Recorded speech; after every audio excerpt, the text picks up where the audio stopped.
Hello guys, togashira chirongwa chenyu chamasecret namaconfessions itandoita Glory, and welcome back to this episode. Aiwatadzoka zvakare nenyaya dzenyu. Regai tipinde munyaya yekutanga. Indakaenda kun'anga ndiine chinanga chokutsvaka mari, kwete mari yekubudira ziya, asi mari dzinongofuma dzirimo mumba. Ndainge ndisingatyi chinhu zviya zvekuti mishonga inozokupandukira ndaizokrosa chikamu ichocho kana chasvika. Hazvibatsiri kuti utambure uri pano pasi. Upenyu is meant to be enjoyed. Hakuna maspecial makuva ekunzi uyu akatambudzika zvikuru paiva pano panyika. Iko vhele unotambudzireiko, mutumbi uchazongoora. So ndakanuhwidza sembwa ndikawana information yeimwe n'anga yainzi yaipa vanhu mishonga yekupfuma.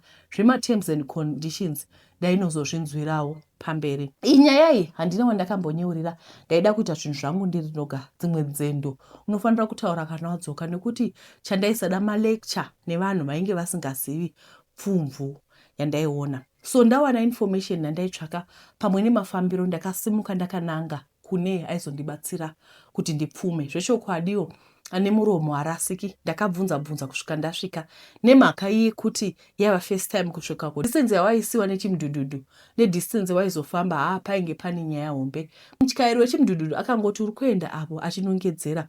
Ndakafamba kusvika ndonzwa kuti makumbo ava kupisa. Ndakasvika pan'anga paya ndichangoti gare pakabva pasvikawo vamwe baba vainge vafambire same reason.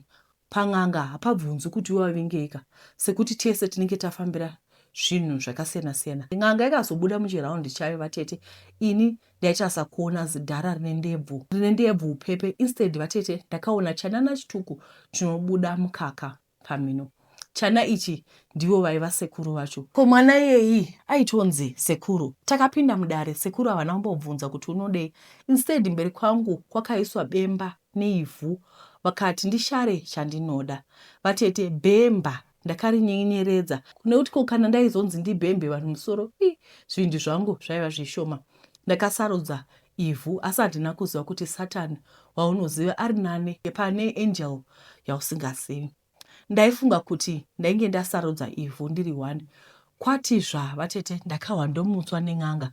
Zvikanzi yasvika nguva yekuti basa richitanga. Takapiwa umwe neumwe piki nefoshoro tikapinda musango.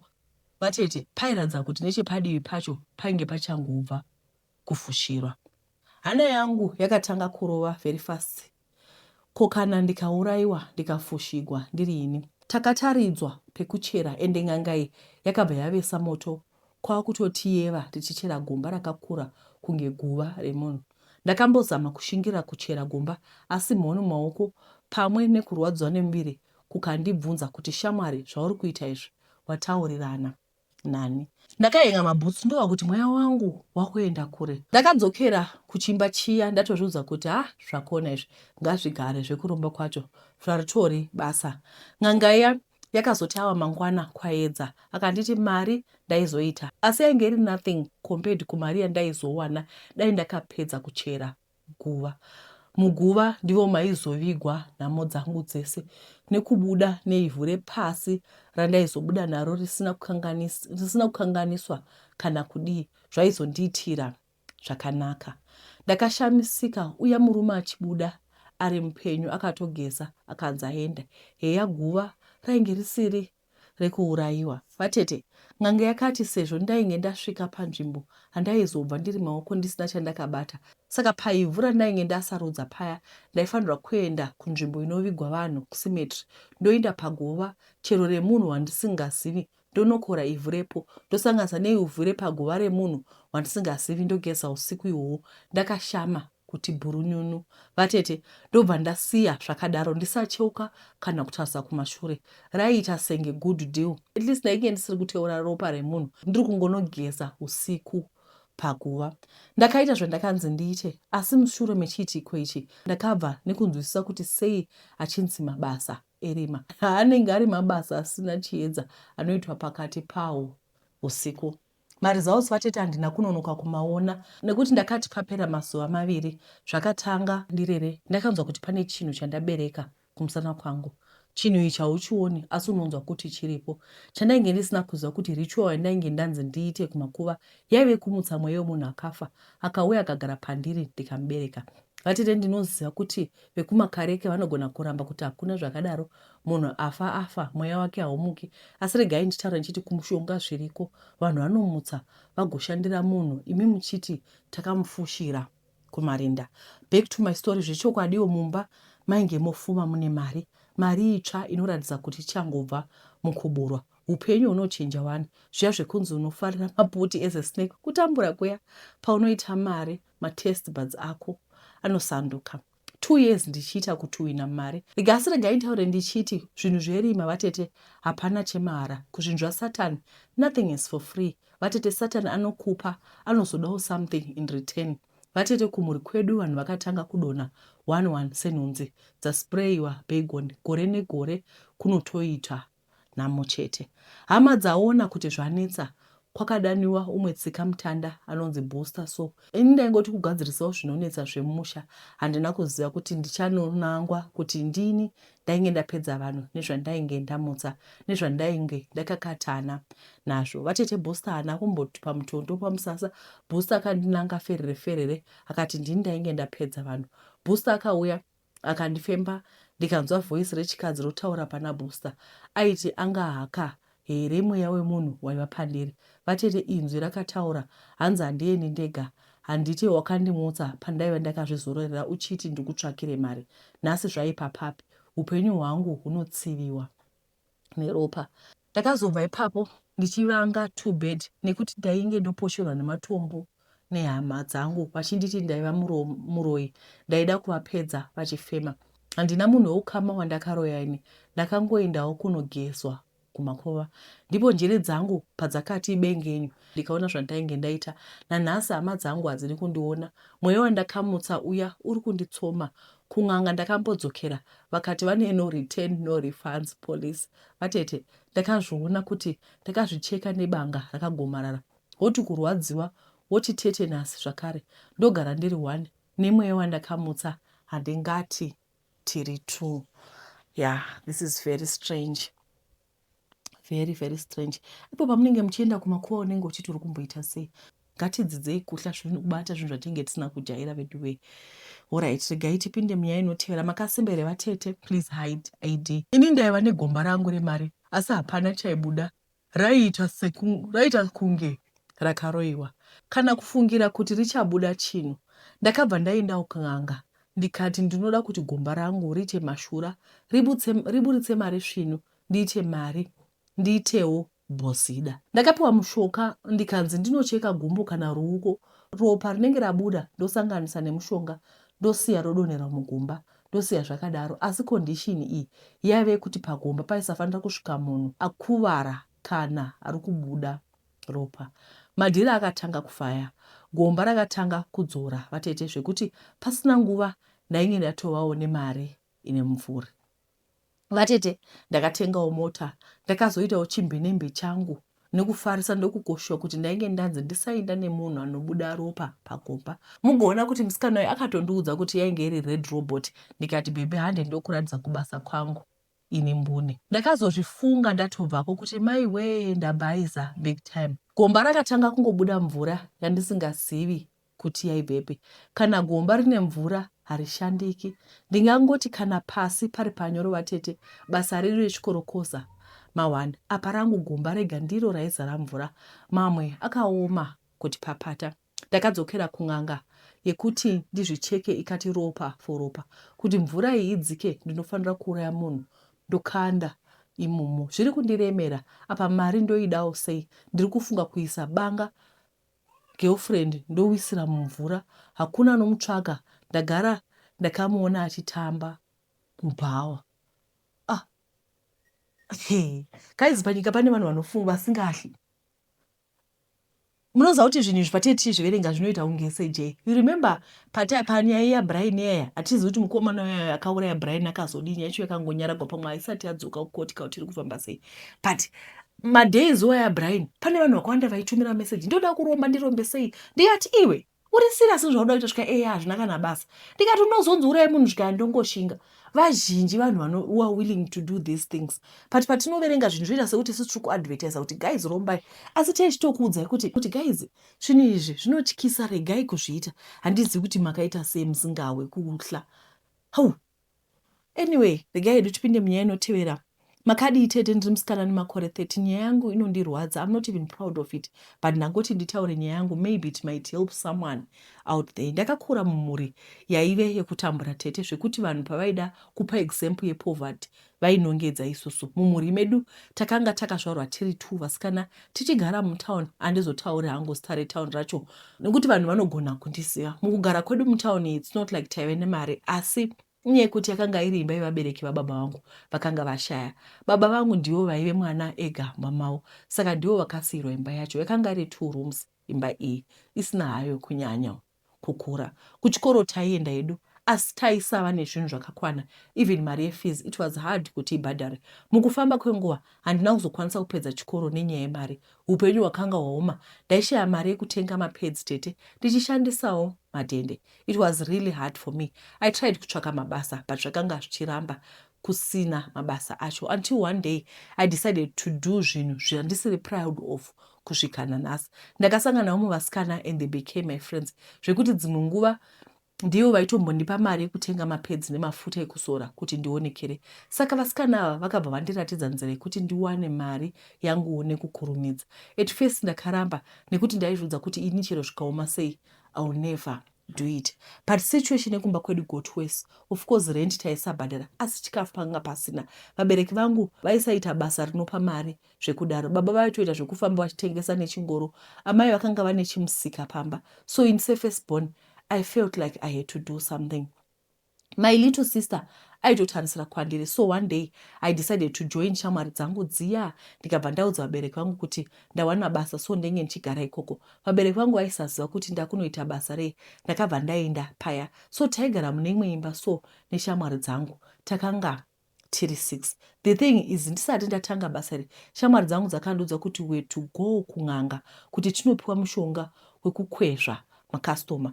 Taiita maclients ekuti vamwe taitoita vekuramba. Pamba pataigara paigara pakamira different types of cars, kwete zvimota zvenhema but mota hombe. So isu taive nemutemo wekuti basa redu taisaitira pamba, taienda kumalodge or mahotel chero out of the city kwataigara. Tete at first basa iri raindiremera, but with time ndakatanga kuita ndichijaira. Life yangu yakatochinja. Within a month vabereki vangu vakanga vakuonekerawo and ndikatoextenda imba vachifunga kuti mwana ari kubasa kwaro vasingazivi zvaitika. Even my little sister akanga akuenda kuchikoro. I was not proud of basa randaita, but ndanga ndisina zvekuita. All I wanted was to bring food on the table. Life went on tete. Some of the clients vaisada kushandisa protection, so ndaigara ndakarapiwa siki zvekuti ndanga ndakutojaira peni yacho, ende mushonga wataipiwa nen'anga iya wairapa fast then todzokera back mubasa. I felt guilty dzimwe nguva kuti ndikutadzira Mwari nemabasa andaiita, but nekufamba kwenguva ndakanga ndisachazvifungi zvese izvozvo. Ndakanga ndava kuzikanwa kuti handina kumira mushe, zvekuti chero ndaenda out nemurume munhu akafonderwa nemukadzi wake ndiripo, ndini ndaipika kowo yacho. Ndobva ndatoudza mukadzi wacho kuti ndini ndine murume wako. Vanhu vakanga vakunditya. Handina kana one day randaifonerwa nevakadzi vevanhu vachindiudza kuti siyana nemurume wangu. Vaitoziva kuti kana murume wako atanga kulinka neni panenge pakashata. Ndaitoita kunge shumba chaiyo. Ndairova vakadzi vevanhu vaya vanenge vachida kundinetsa. Until one day ndakatanga kurwara tete zvekuti ndakatanga ndichaluza weight. Ndikati kuda stress or inyaya yekuti ndanga ndabva kubvisa mimba. Actually it was not the first time yangu kubvisa mimba. Ndakabvisa dzinokwana kuita 5 chaidzo. I'm not proud of what I did. Tete, ndakatanga kurapwa paya, ndaisagona kudya zvese zvandaisa muromo mangu, ndairutsa. Ndakabva ndaenda kuchipatara. I got tested ndikaonekwa ndine HIV neTB futi. Ini hangu I knew this day was coming. Nekuda kwebasa randaita handina kunyanya kubatikana. Vakabva vandipa mapills kuti nditange kumwa. Tine mapills aya akatanga achindiramba. Ndakatanga kurwara zviri worse zvekuti vanhu vaiti handirarami. My parents vakabva vanditora ndikatanga kugara navo nekuti kuchipatara ndakanga ndaburitswa. Vakandiudza kuti ndizvo zvinoita mapills, kana uchitanga kuamwa body chazoadjusta kumapills acho. That's when they realized kuti ndaiva sex worker. vakachema vabereki vangu. They started blaming themselves kuti ndivo vakonzera kuti zviitike because they couldn't take care of us. Ndakarwara tete zvekuti ndaisagona kufamba, ndaita zvekugwesha kuti ndibude panze ndimboendawo pamushana nekuti ndaigara ndichingonzwa chando. Ndairwadzwa nemuviri wese tete zvekuti ndaitoshura kuti dai ndafa hangu. Ndanga ndapera muviri wese ndasara nemabhonzo zvekuti vanhu vaiuya kuzondiona vaibuda vachichema. Time went on ndichirwara paya, but my parents would pray for me every day. Chero ini ndiro gore randakadzidza kunamata iroro. Ndakatanga kupora paya, muviri wangu ukatotanga kudzokerana sezvawanga uri. Ini kutaura chokwadi, ndakaona kubata kwaMwari muupenyu wangu. Ini I believe I got healed nekuda kwaMwari, not kuti ndaimwa mapills or anything. Kubva ipapo handina kudzokera kubasa rangu riya. I started going to church ndichita basa raMwari, ndikaona mablessings akawanda, and I know Mwari vakandiregerera. Right now ndotoenda kubasa. My message to everyone is, usafunga kuti zvivi zvako zvakawandisa zvekuti Mwari haakwanisi kukuregerera. Kana ukatendeuka nemwoyo wose, Mwari vanokwanisa kushandura upenyu hwako sezvavakaita hwangu. Ini dai ndisina kupinda mubasa iri, asi dai ndakaudza Mwari wangu, but I thought I was clever. Ndikaita zvemusoro wangu. I got to learn the hard way. Naiwawo tinoti Hallelujah, hallelujah. This is an uplifting story. As I was reading it, I could feel it. I could feel kuti Munyori poured her heart out. Thank you so much, Heidi. I know kuti this message is a testimony. This is a very big testimony. Kuti kune vanhu people who are going through a difficult patch of life. Just hold on. Just hang on. Sometimes we always think kuti susu, we have our own ways. We have our own ways ekusolve my problems. I don't blame Haidi. Ari kutaura kuti kwai upenyu hwakanga hwakaoma kumba takanga tisina chikafu. But at least totenda Mwari kuti they had accommodation. Asi chikafu chaidzo. Saka as parents, I think this is also a marriage. This is also a message to my parents. And we must be careful of vanhu vanotamba nevana vedu. Imagine kuti vakaenda kun'anga kasvika pakupiwa mushonga kuti anenge ari shumba achihliwa chero mukafona maini yako doi nyararai murume wenyu ndinaye.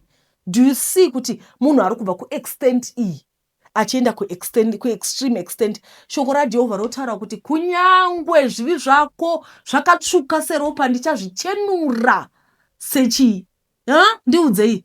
Same like wool. I'll make it white as wool. Aiwa Jehovha tinokutendai nerudo, love that will never let go. Now moparidzirai kare kai. Nesi moparidza muchiri kurangara rekudhara tichiri kufumira kumba ndaimboti ndasuda kuparidzirai ndobva ndakuparidzirai. Aiwa takufa wautanga kuzanga. Takufanira kutanga kuparidza futi. Anditika. Thank you so much, Heidi. I really enjoyed your story. Thank you so much. This is so uplifting. All right. Regai tipinde munyaya inotevera. Aiwana. Kana mukandiona nhasi ndicheka ungambozi ndakapfura nemoto wakadai. Alright. Kana mukandiona nhasi ndichiseka, hamukambozi kuti ndakapfuura nemoto wakadai. Vanhu vanongoti murume ngave strong. Asi hapana anombobvunza kuti murume iyeye ari kurwadziwa sei? Ari kurwadziwa nei mukati? My name is Tawanda. Ndemakore 33 ndakaroora uye ndine vana vangu vaviri. For years I tried to be a perfect husband, perfect father, perfect provider. Ndaiti kana mhuri yangu ichifara, ina handina basa kuti mwoyo wangu uri kurwadziwa sei. Growing up baba vangu vaigara vachiti murume hacheme. Ndakakura ndichitenda kuti crying is a sign of weakness. Saka pese pandairwadziwa ndaingonyarara. I never wanted anyone to see my pain because I thought that's what being a real man meant. Kutanga pe marriage yangu, zvinhu zvese zvaita kunge dream. I had a good job. Taibhadhara rent nenguva. Vana vangu vaenda kuchikoro vasina chavanoshaya. My wife used to tell me how proud she was of me. And every day I thank God for the beautiful family he had given me. Ndati upenyu hwainge huchifamba zvakanaka. Asi rimwe zuva zvinhu zvakabva zvachinja overnight. Kambani yandaishandira yakatanga kuredusa vashandi. One Friday manager vakandidaidza muoffice vakandipa leta yekuti basa rangu rapera.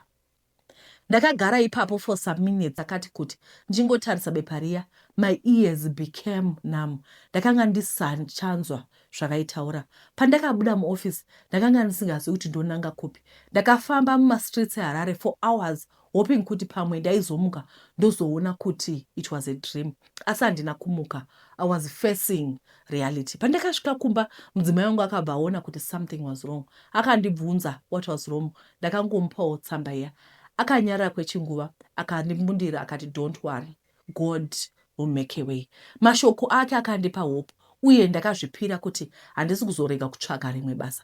Mazuva akashanduka kuita ma-weeks into months. Every morning ndaimuka ndichibuda mumba ndichiti ndiri kuenda for job hunting. Ndaiisa ma-CV pese pandaikwanisa. Ndaienda kuma-interview but nobody called me back.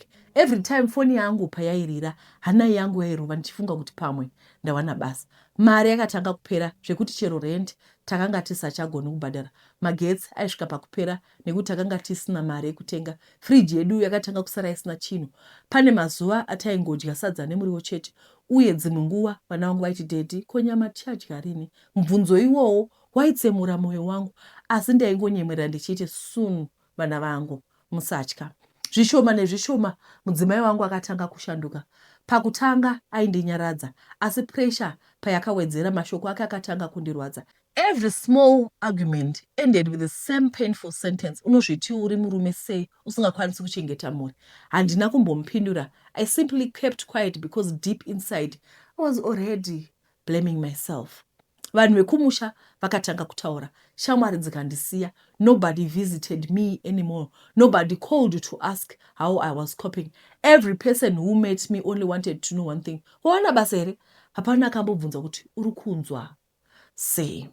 Ndakazotanga kuita mabasa ese andaikwanisa. Ndaitakura zvidhina pama-construction site, kugeza mota, kutakura zvinhu mumusika. Chero basa raibhadhara mari shoma ndaingoita. Dzimwe nguva ndaidzoka kumba ndine madhora mashoma chete. Dzimwe nguva ndaidzokawo ndisina kana senti. Asi chinhu chainyayondirwadza ndechekuti ndaifanira kunyemwerera pamberi pevana vangu.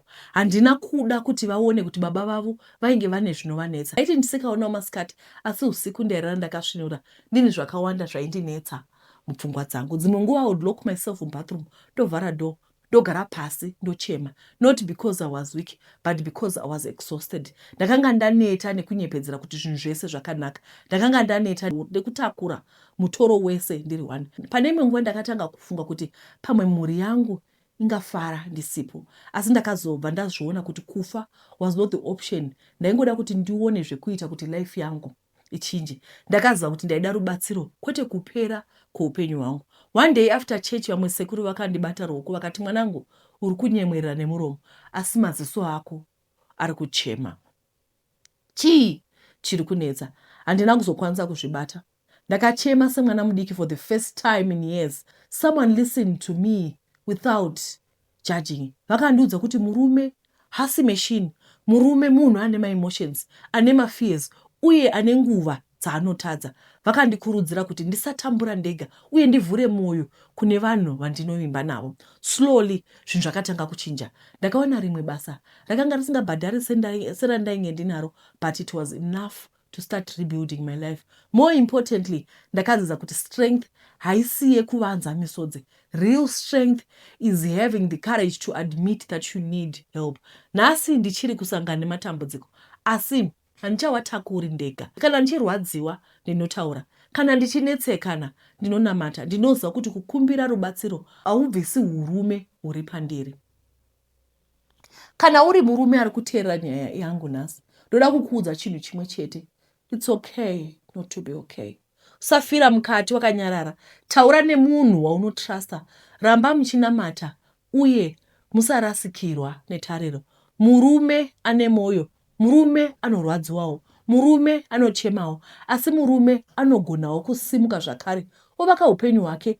Uye asi murume anogona kusimuka zvakare ovaka upenyu hwake. Ove umbowo hwekuti kunyangwe dutu rikakura sei harigari nekusingaperi.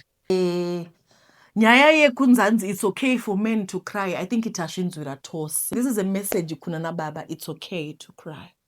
Varume vanhu vanosenga zvinorema, they go through the most, and they, in most cases sometimes maybe we don't even appreciate them. Imwe in most cases also sevakadzi wote titoriwo frustrated kuti pamba hapana chikafu totanga kubhomba murume, instead of us kuti to hold hands together and understand their side of the story and assist them toona tobatiranawo sei nekuti basa rapera. It's okay. This is a powerful message that we got. Thank you to the writer of this story. Thank you so much kuvaudza kuti it's okay to cry. Vatete ndinoreurura kusangana nemukadzi wabhururu wangu pabonde. Ini naJona takadzidza tose pachikoro chinonzi St Paul's Catholic School chiri kuMidlands. Isu takanyora grade 7 kuchiri kunyorwa masubject 4 ndikabuda ne6 units. John akabuda ne4 units. Form 4 takanoitira paFletcher kusvika tanopedza form 6. John akazoenda kunodzidza kuNUST kuBulawayo. Ini ndakanodzidzawo kuita aircraft engineering. Papera makore angasvika 10 ndakasangana neshamwari yangu John achifamba netsvarakadenga yemudzimai pfuti baba.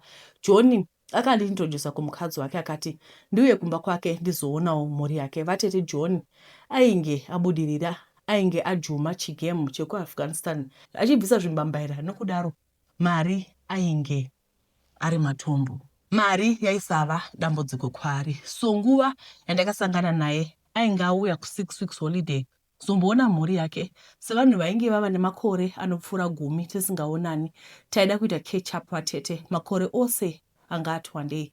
Dzimwe dzenguva tainochila kumba kwake tichigocha pamwe chete nekuendawo kumba kwangu. Vatete bhuru wangu akadzokera, aidzoka after every 9 months. Ndikati chance given, ndawana chance yekutsvetsva mudzimai wake. Vatete akambotanga achiramba, hei hazviiti, muri mashamwari, uri shamwari nemurume wangu.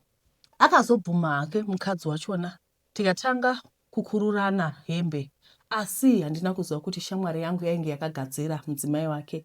Ndakangotanga kuzvimba nhengo yangu nemasupporters ayo. Vatete ndakaenda kuna dokta vese, asi zvakashaya basa uyezve hazvirapiki. Kumapostori ndakaenda, ndakaudzwa kuti ndaive ndakarohwa nerunyoka uye munhu anogona kusunungura ndiye anenge akandigadzira. Vatete zvinoita here kuti ndikumbire shamwari yangu ruregerero? Mukadzi waJohn ndakamuudza, akati ukazvitaura ndokuuraya. Munoziva vatete, ndaugara ndakamonera Zambia ndiri mumba, handichakwanisi kana kufamba zvako. Ndava kufa nechekuchera. I betrayed my feet vatete. Chandainge ndochivirawo mudzimai weumwe ndechei? Ini ndainge ndine wangu vakarumwa nechekuchera. Right, regai tipinde munyaya inotevera. Alright, tisati tapinda munyaya inotevera guys, pandakati ndikutsvaka vanhu vemanovel, makauya makawanda. It's so overwhelming. I don't know who to take and who to leave. Makawanda handichambozivi kuti ndiite sei. Anyway, regai tipinde munyaya inotevera. Anti Glory Makadi ndiri mukadzi ane makore 35 ekuberekwa. Vabereki vangu vakakurira kuZambia, ndiko kwaiva nevabereki vavo, then vakazouya havo muZimbabwe. Ndakakura ndichipinda Joan Masowe. Ini ndiri munhu anofarira zvekunamata. Baba vangu vachikura ndivo vakaritira mhuri kwavo, sezvo vakanga vari ivo munhu mukuru musure mekunge baba vavo varwara. Baba vangu vaiita maricho, vakakwanisa kuzviendesa kuchikoro, vakakwanisa kuendesa mamasibling avo kuchikoro.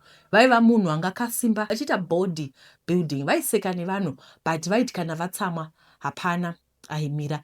Mai vangu vakasangana nababa vangu paya. Baba vaita zvekutengesa vachiuya kuZimbabwe vachidzokera kuZambia. Until we decided kugara muZimbabwe, vakatora mai nababa vavo vakatanga kurarama life yakanga yakaoma, nekuti vakazotora mai vangu vakatanga kugara navo, asi vaingonamata zuva nezuva, Mwari vachingovachengetedza. Baba vakazowana musha kune imwe location muHarare, vakatanga kugara pamusha pavo, ndipo patakazozvarwa, though pakazoshaika umwe munin'ina wangu.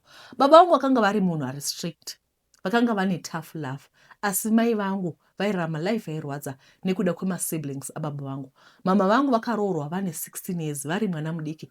Mukukura ndakatanga kuona kuti mai vangu vakanga vasina kugara mushe, asi hapana zvandaikwanisa kuita nekuti ndainge ndiri mudiki. Baba vangu vaiti ukatumwa chero nani, vaiti totanga tavaudza, then you'll be the one to decide kuti ndoenda here or not. Rimwe zuva hanzvadzi yangu akatumwa kunotenga parafini natete vangu, asina kuudza baba, ini ndikabva ndatevera. Saka ini akandiudza kuti ndimire across the road, iye achaenda kunotenga. Pakati achidzoka akabva atanga kumwa mvura pane imwe tap, so mota yemapurisa yaitofamba zvishoma nezvishoma ikabva yatsauka ichinomurova, achiita kuenda mudenga, akabva awira mutara. Tete ndakachema, panga pane musikana wekuziva anga aripo, ndiye akabva amhanya kumba. Baba vaitogeza, vakabuda vane sipo mumusoro vachiuya kuzotora mwana. Takabva tapinda mota kuenda kuchipatara. Hanzvadzi yangu akabva afira murodhi tisati tasvika kuchipatara. Ndakarwadza usingaiti. Baba vakatanga kubvunzotanga taendepi, ndikavaudza kuti tete ndivo vanga vatuma hanzvadzi yangu. Tete vacho vakabva varamba. Baba wangu vakarwadziwa nekuti ndiye anga ari mukomana ega, neniwo ndakarwadziwa. I developed a problem emusoro. Ndaiti ndakarara ndaimurota tichitamba tese. Takabva taendeswa kumusha kunogara ikoko tichienda kuchikoro tichigara nambuya nasekuru nelasibone mamai vangu musikana. Ndakabva ndatanga kuita problem yekudonha zvekuti ndaita mahours ndisina kumuka. Kufa kwakaita hanzvadzi yangu. It really affected me. Baba wangu vaitumira hembe mauniform nebhusu asi isu taisapfeka zvinhu.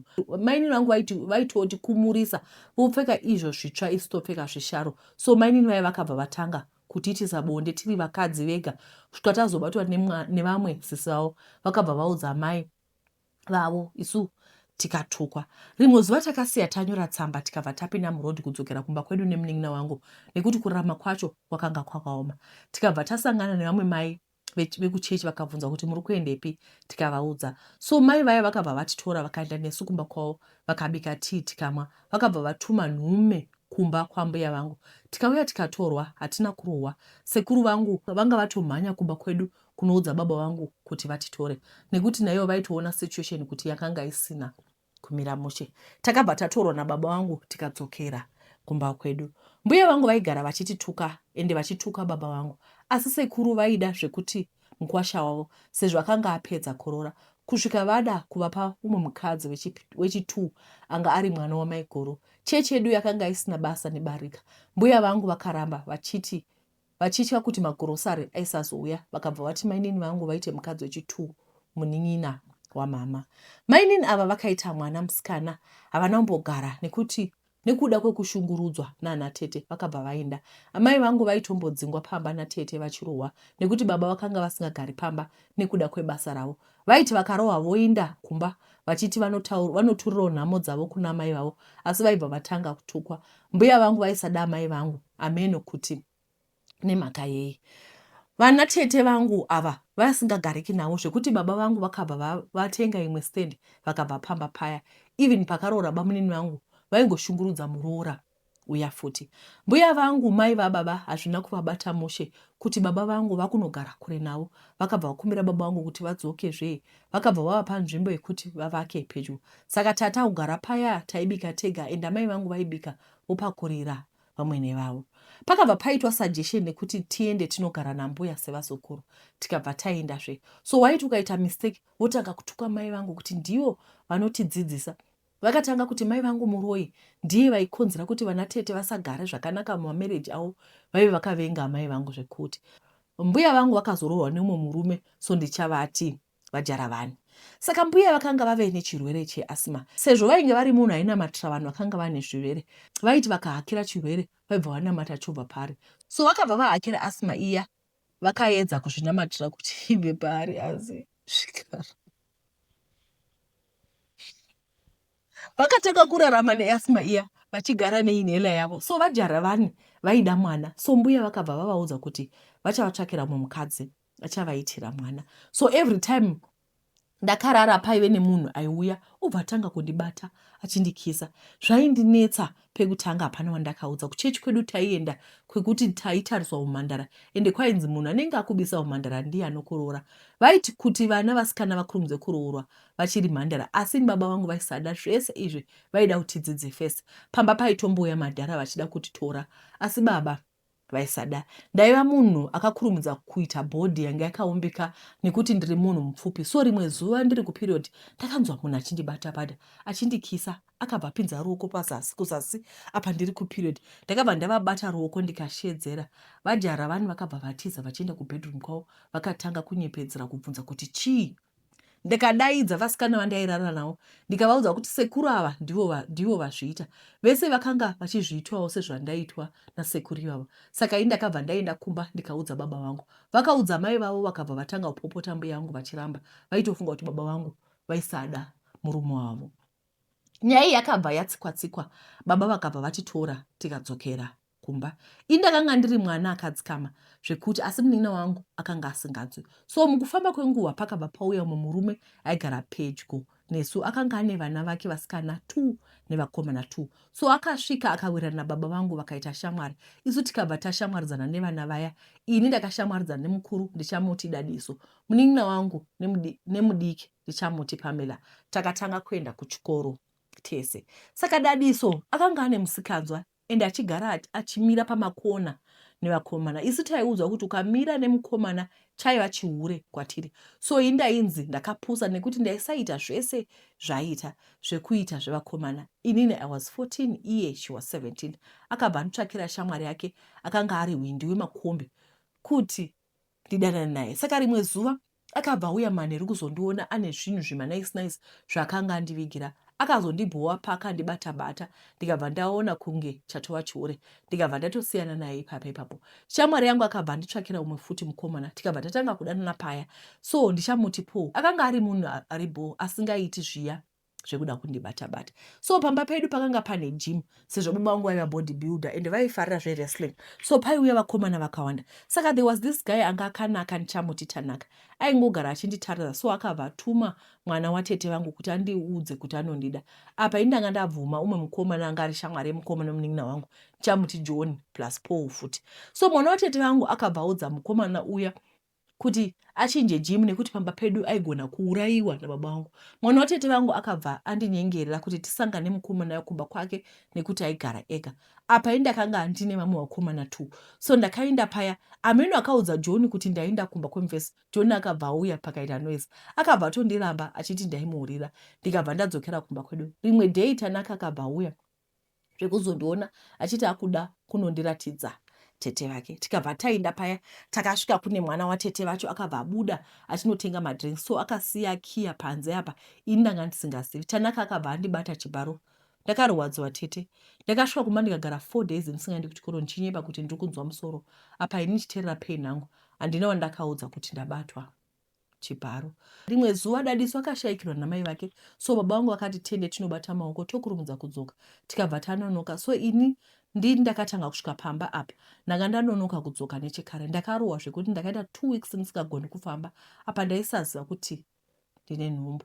Ndakatoita 7 months ndisingazivi kuti ndinayo. Ndakabva ndaperekedzwa kuna Tanaka nemwana watete, asi handina kuendeswa kumba kwemukomana. Tanaka akandiendesa kumba kwaiti ndekwemusukuru wake musikana. Baba vangu vakabva vashoka nekuti vakarwadziwa kuti ndatizira. Apa Paul futi akabatikana zvekuti ndaendeswa pamba paya ndaifa nenzara tete. Mai vangu vaiba chikafu vachipa munin'ina wangu kuti andipe nekuti baba vakanga vasingadi kundiona. Rimwe zuva musikana uya akabva andimutsa kuti ndiende kunogeza. Ndichidzoka ndakaona Tanaka nemusikana uya waiti muzukuru vachiita bonde. Vakabva vanditarisa vakatanga kuseka. Handina kana kubatikana. Mupfungwa dzangu ndaingofunga baba vangu chete kuti ndakakonzeresa stroke. Baba vangu vakanzwa nyaya yainge yaitika nekuti ndanga ndaudza munin'ina wangu. Vakabva vauya vakanditora vakandiendesa kumba kwemukomana uya chaiko.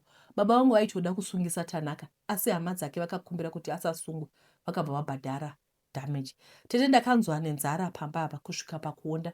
Tanaka aimuka achienda kubasa kwakwe. Ndainimwa chikafu, dzimwe nguva ndaipiwa chikafu namai vepa next door pandaigara.